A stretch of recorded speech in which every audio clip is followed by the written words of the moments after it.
Bucs fans, stop what you're doing. What I'm about to tell you changes everything about Week 1. You thought that win over Atlanta was good? No. It was historic. Because the Falcons' own star running back just admitted. Todd Bowles outsmarted them so badly, their entire game plan collapsed before their eyes. Now let's break this down. Hours away from Monday Night Football, the truth is finally out. Our Week 1 victory wasn't just about hustle and talent, it was about pure coaching genius.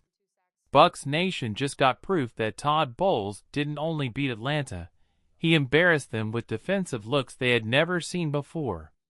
Bijan Robinson himself admitted it. The Falcons came in with a plan, and by halftime, that plan was useless. Think about how wild that is. One of the NFL's most talented young backs literally said, "Our playbook got shorter." That means Atlanta spent an entire week preparing plays, and Bowles' scheme erased them from the field. Whole sections of their playbook thrown in the trash. That's not just a good game plan. That's domination at the highest level of football. And here's why this matters. When opponents admit your coach completely dismantled their system, that's the mark of an elite mastermind. Todd Bowles didn't just stop plays. He made a professional offense look lost, searching for answers they didn't have. So let's call it what it is. This wasn't just a win. This was a statement. The Bucs are more than just talented players. We are a team with a defensive mind so sharp it can rewrite another team's entire identity in 60 minutes. Bucs Nation, I need to know, how much confidence does this give you in Todd Bowles leading us back to championship football? Drop your answer in the comments. 1 to 10, rate your faith in Bowles after Bijan's shocking admission, when Bijan Robinson said, "We were just outmatched." That wasn't just a throwaway line. That was a superstar admitting the truth. Todd Bowles flat out beat them at the whiteboard before the game even began. No excuses. No talk about missed assignments. Just respect for a coach who crafted a smarter, sharper plan. And the numbers tell the story. Last year, Atlanta dropped 30-plus points on us twice. This time? Just 20. That's not a coincidence.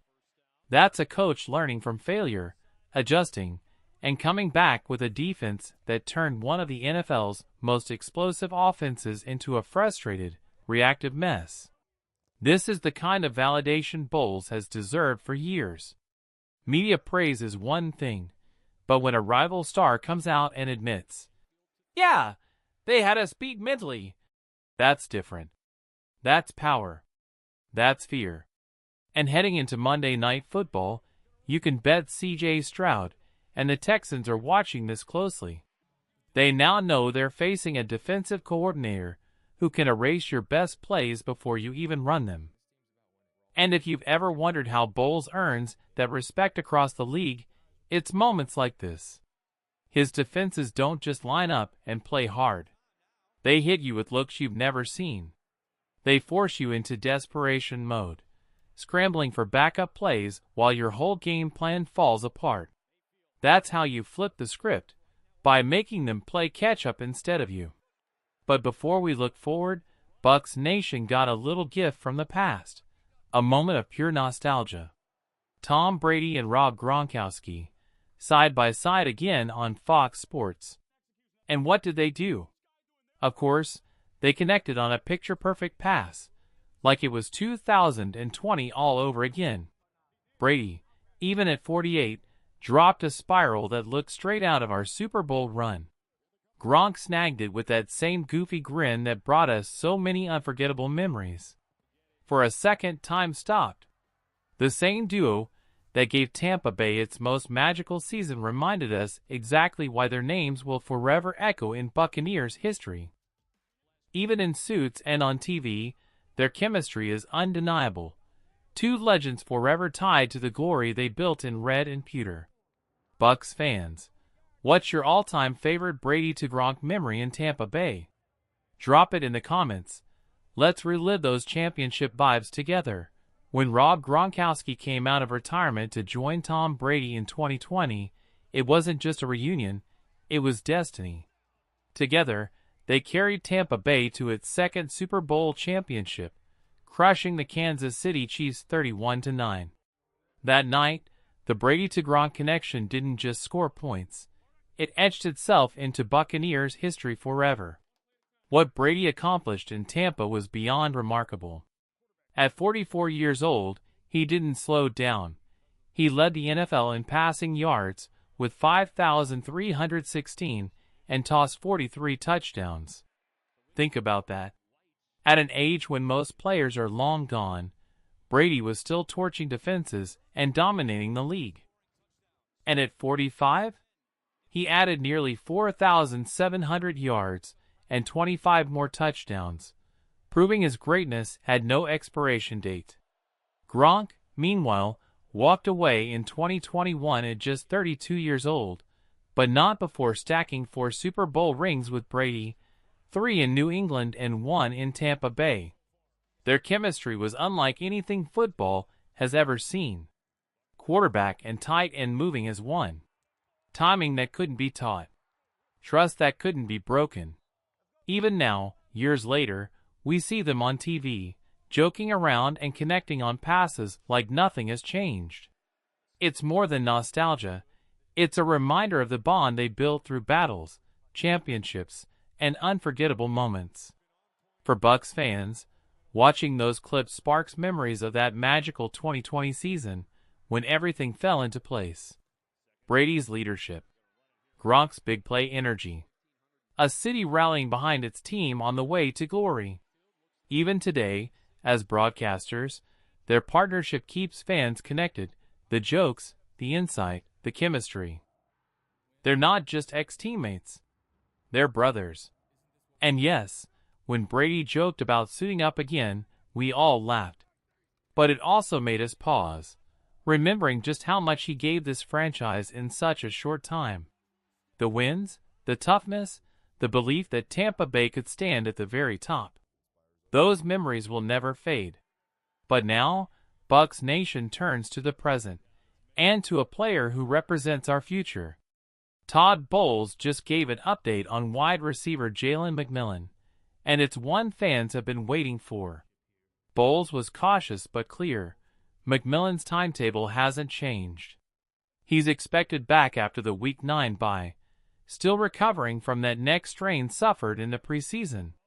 It's frustrating because McMillan was on fire to close out 2024. 7 touchdowns in his last 5 games as a rookie.